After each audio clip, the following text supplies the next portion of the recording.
Hey guys, it's Cielo and welcome back to my channel. I wanted to talk about today what I learned immediately after high school. This is just my perspective and what I would have wanted someone to have told me upon graduating, like right after or like those last few days of high school. I wish somebody would have told me this about the, adulting world. This is just my perspective from my experiences that I've been through. And if you are feeling stuck on, what to do after high school, I would strongly recommend to watch this video. I think it could help you. I know it would have definitely helped me. First thing is to move your body. Looking at what you eat because you want to better your mood and your productivity level. So what I mean by looking at what you eat is you don't have a toxic or bad relationship with food, or you're watching every single, little calorie. I don't think that's necessary when you're starting your fitness journey, as most of us do in high school or after high school, or maybe we were just in sports because our parents put us in sports, or it was just a fun thing to do with friends. So I would strongly recommend, when you're coming out of high school, move your body because of the way that you're going to feel, and focus on your diet because of the way that it makes you feel. Have you noticed that, at least for me, when I was in high school, I would only sometimes eat one meal a day, but that one meal was very greasy, very filling, and which is why I thought, I'm fine. Look at what you eat and start observing. Do this right away after high school. Start observing how certain foods make you feel. When you eat a lot of dairy, are you very bloated? Are you very gassy? We'll start paying attention to that and don't eat these foods. Not only is this going to help you long term to maintain a nice, healthy body, which you have at the age of 18 usually when you graduate. And I will be saying the age 18 a lot throughout this video, just because usually when you graduate you are the age of 18. So I'm thinking, you're an adult when you're graduating, and that's kind of this perspective and the person that I'm speaking to. Being healthy has to become a lifestyle before anything else. So looking good, or even getting praise for looking good, or starting to accomplish your dreams, it's going to feel really good at first, especially upon graduating. And if you start stacking up wins right after graduating, feeling like you're going in the right direction, and people are like, dang, she's doing so good after graduating, that all feels good.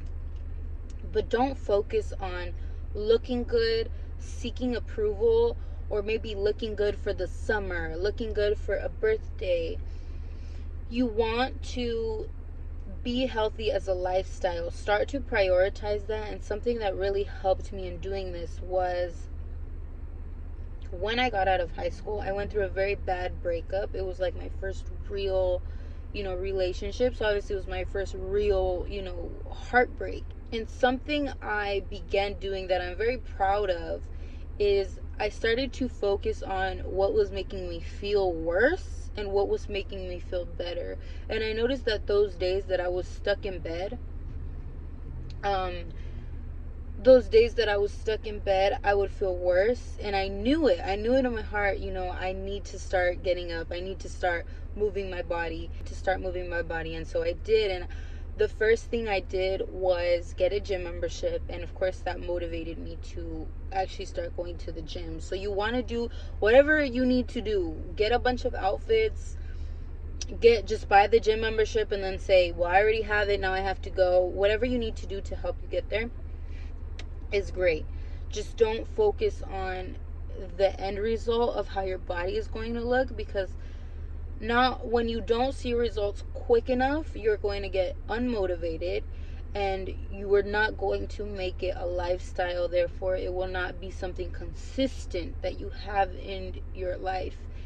In moving your body and getting into the habit of that, which I'm going to talk about habits in a little bit, is so crucial at an early age, because you are setting yourself up for success. You're setting yourself up for success in your 20s to your 30s. Another thing I wanted to touch on in this topic of moving your body, there's no such thing as cheating. There's no such thing as, you know, I have a cheat day. Because the only thing that this is going to do is you're going to have a day where you're just eating horribly. And then the next day you feel so shitty that it actually doesn't turn into one day. It's actually 2 days. And then you say, I already feel shitty, so I'm just going to continue to overeat. And I've seen people do this time and time again. I've seen people get into this pattern all because of a cheat day. Don't think of cheat days. Don't think I can cheat today in my workout, or at least don't do that purposefully. It's going to make you have a negative relationship with the gym. It's going to make you have a negative relationship with working out and food.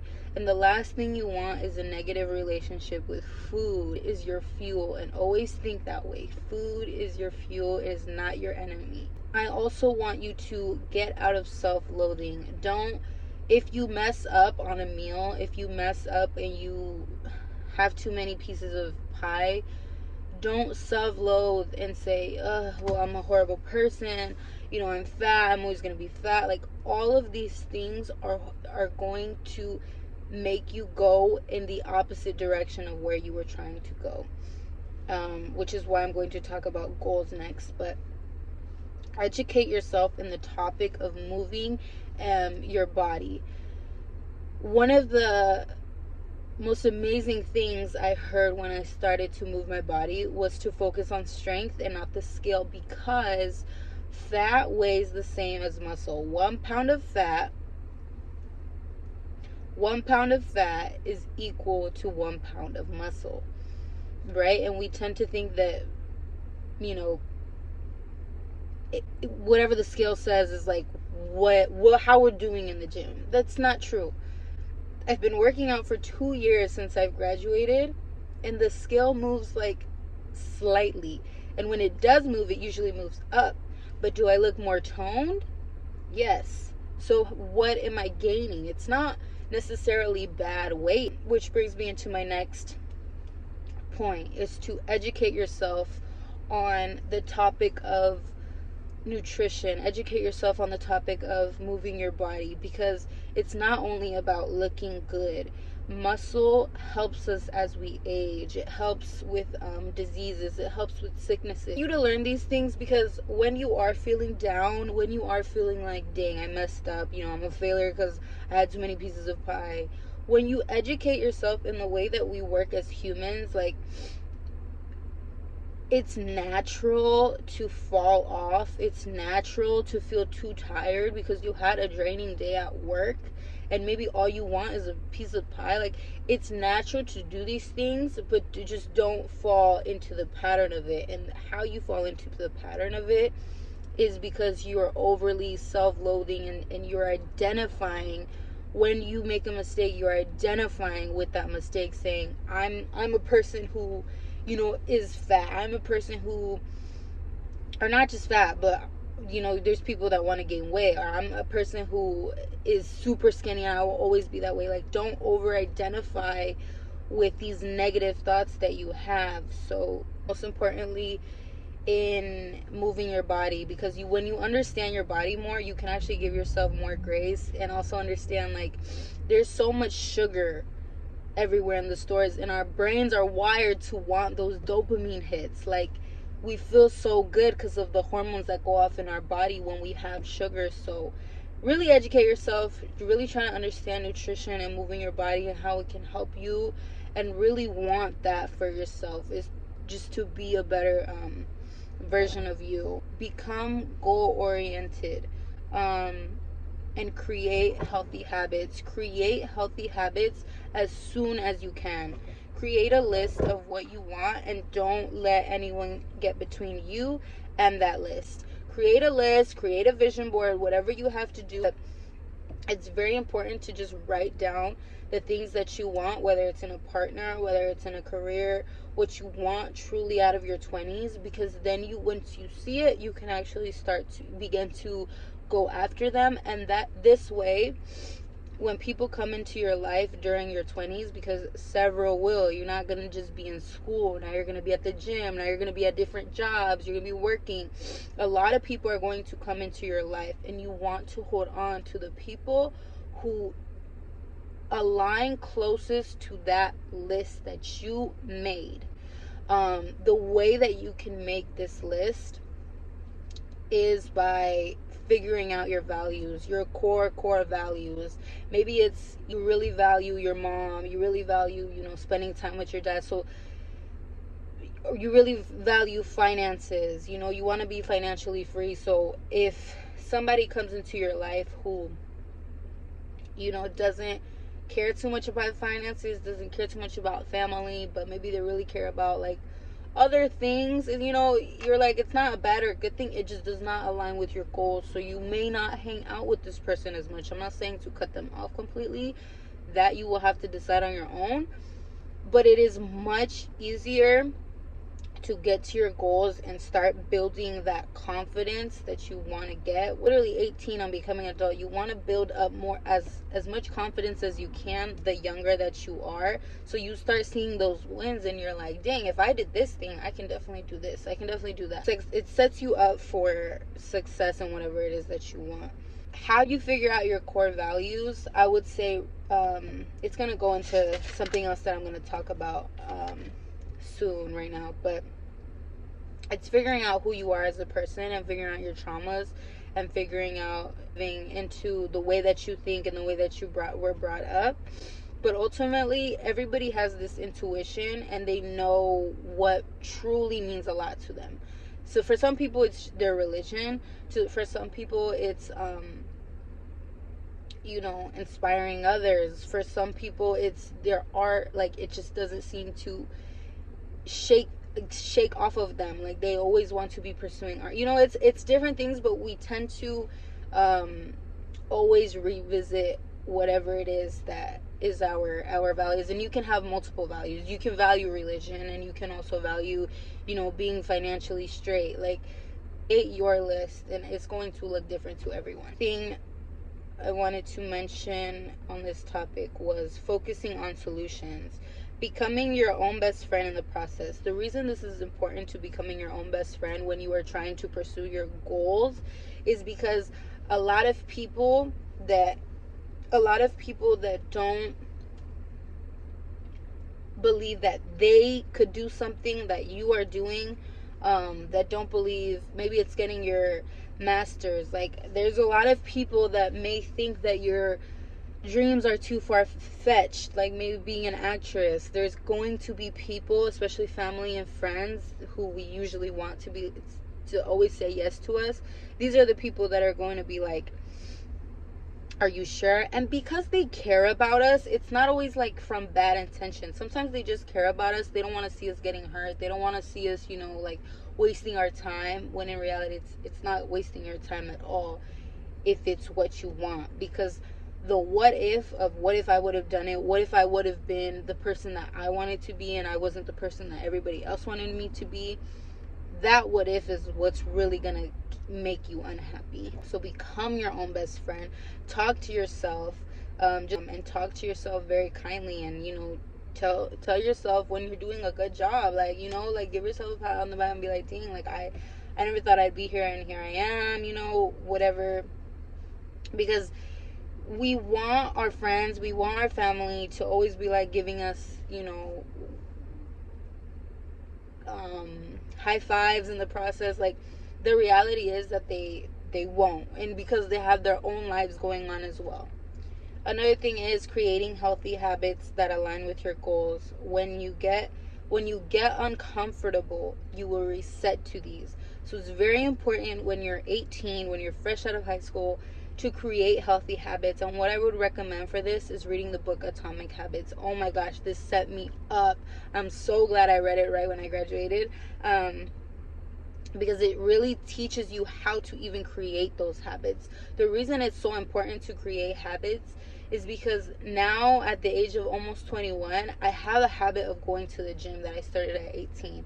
And it starts with small things like tricking yourself, like getting a gym membership. Okay, now I have to go.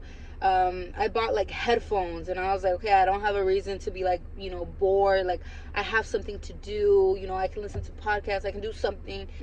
Another thing is this is another example. I stopped buying super processed food because it didn't align with my goals, and I just created a habit of grabbing things off of the grocery shelf that are healthy, that are not super high in sugar. Excuse me. Maybe something that you value, like myself, was getting closer to God. Maybe it's not. That's fine.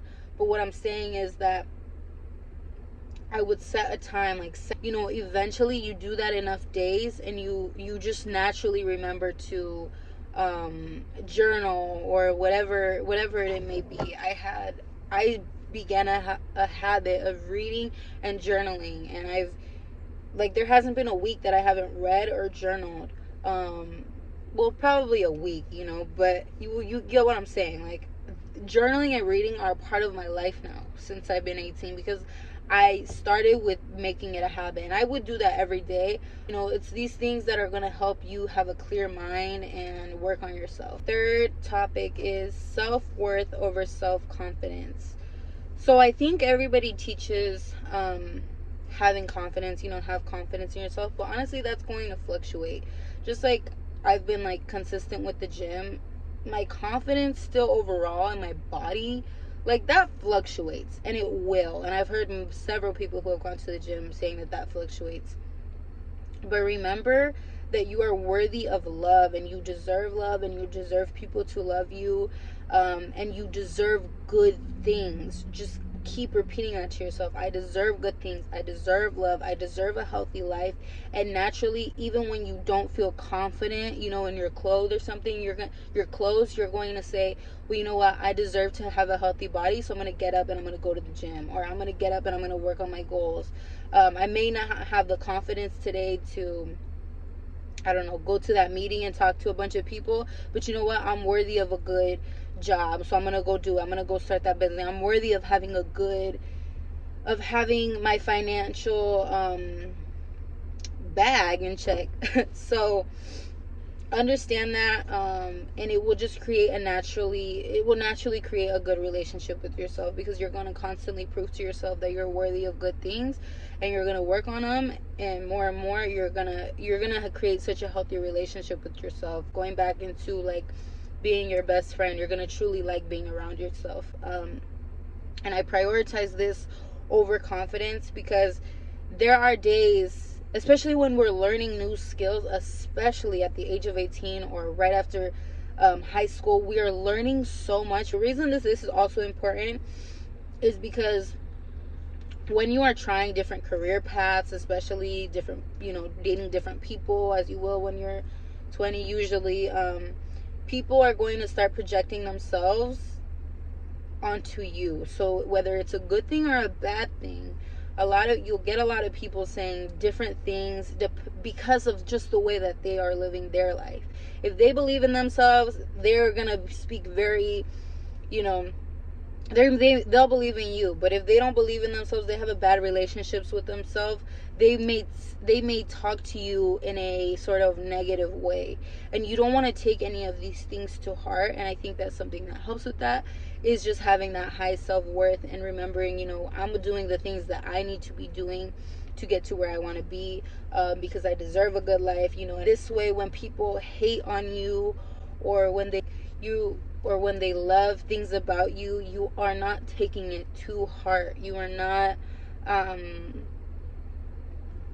over identifying with that, because what happens is, even if it's a good thing, we can be like, so and so said I looked good, so I think I look good because so and so said I looked good, or so and so said I looked bad, so I think I don't look I think I look bad, or so and so said I was smart, so I think I'm smart, or so and so said I wasn't smart, so I don't think I'm smart. This is so toxic. Because people's opinions fluctuate. Like, every day they fluctuate. Like, You don't know if that person was having a bad day and told you that, or you don't know if that person was just having a good day and they're like, they don't really feel that way about you, whatever it may be. So it's very important to your opinion over anyone else's. Nobody knows what you've been through, and nobody knows where you're going. Nobody knows how hard you work. Nobody knows how late you're staying up. You know, they may say, oh, you're super smart, or oh, you're super this, but they don't see how hard you are working to get there. They may even compare themselves to you.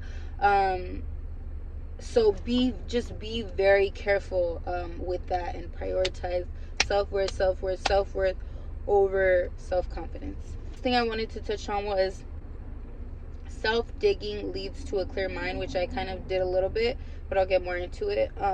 Figure out your traumas, so you can learn to love your past self, and don't become the person who projects their traumas onto others. So we talked about people saying mean things and whatnot.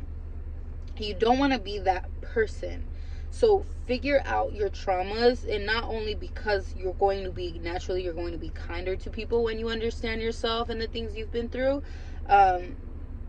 But life starts to make a lot more sense when you ask yourself questions of, why am I the way that I am? And I would strongly recommend, journaling prompts on your childhood, and like things that may have affected you. Because when you are aware of your traumas, you are aware of who you are, the good, the bad, the ugly, everything.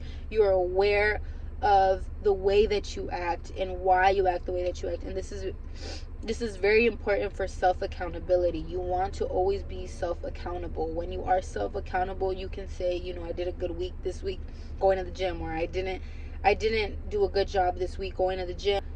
Figure out who you are, and usually it's everything that you've learned during your childhood, considering you're like 18. So this is like a huge part of who you are. But now, since you are an adult, you get to make your own decisions, and that is a beautiful thing. So what your parents did or didn't teach you, you can actually let go of that. You have your own money. You are able to get a job now, no matter what. You are 18. You are able to get a job now. You can, prioritize your health. You can start spending money on healthy foods, on gym memberships. Like, you can, invest a little bit in your look. You can invest in your hobbies that you like. So you can make so many of your own decisions now. And this is a good thing, because heard a 11-year-old talking about how, like, she wishes she had healthier habits and healthier eating habits, but she can't eat healthy because her parents bring home unhealthy foods, and then she feels bad about not eating it, and like things like that. So it's like, when you're an adult, you have the beauty of choice. Like, you get to choose now, and you can choose who you hang around with. You don't necessarily have to be telling your parents. I mean, I know a lot of people, including me, have very close relationships with their parents, so still may ask for their advice. Like, that's all great. But what I'm trying to get at is, don't, especially at this age, you cannot continue to blame your parents for things that you don't have. You're a full grown adult, and remember that this is a beautiful thing. Don't just think, oh my gosh, I have so many responsibilities now. Well, yes, you have responsibility now, but you have so much power now over your life, and this is good. Last topic is finding passions and hobbies. Place importance on having fun. But I don't mean just bad type of fun. What I mean on having fun isn't just going out like and partying every weekend. Like, that's not what I mean about having fun. I mean the things that you've been dying to do. Like, maybe you've been dying to go to Italy since you were like, ever since you can remember. Or maybe you've been dying to, you know, do your artwork. Or maybe you, like, I don't know, whatever it is that you've wanted to do for a very long time, or just have this like itch to do it now. Especially if it's like hobbies and things like that, where you're going to have fun, where you're not going to feel bad after you do it. Like, I know a lot of people go out party and they physically feel horrible, but they also don't feel like they necessarily had a new experience. And then the next weekend they're partying again, and it's not like you're feeling a new experience at that point. One thing I did was I always wanted to act, so I began taking acting classes right away. I had my own money, I was able to get my own car, because you are when you're an adult. And this helped me. I want to make another video in itself talking about how people should just take acting classes just to take them, but I loved acting since I was young, so that's why I took acting classes as an adult. And since I spent time doing this, I was able to navigate more and more, like, is this what I want to do long term? I started to talk to other actors and actresses on how they're getting like jobs and how this is working for them. I began to find out so much. And you want to do this at a young age, because when you do this at a young age, you have an even clearer path on where you are going. And the reason this helps is because in your 20s, people tend to feel very lost, or they get very lost in looking for validation from others and relationships, and in negative ways. So I feel like this is a very healthy way to find yourself and get a clear path on what you want to do, is finding passions and finding hobbies. And the gym became my hobby in itself. Like, I started to stretch, I started to try out yoga. Like, you meet people when you're doing these things as well. I met an amazing person at the gym. Do the things that you have that itch for, especially if they're like things that are healthy, and are good experiences. And you want to prioritize this over social media, over unintentionally scrolling. And what I mean by unintentionally scrolling is, we talked about research earlier. So when you're doing hobbies, you're learning things, you're learning skills, you are spending your time having fun, but also learning, which is so important. Because the last thing you want to do is be on social media for hours, especially at the age that we are. We have that tendency, and you look around a couple of years and you say, I haven't learned any new skill, I haven't learned anything. So that's a big one. But anyways, I'm going to wrap this video up. I hope you guys enjoyed this video, and there are definitely some things that I hit, like some points in this video that I want to dive into more, and I probably will in future videos. But that is it for the video today. Thank you so much for watching.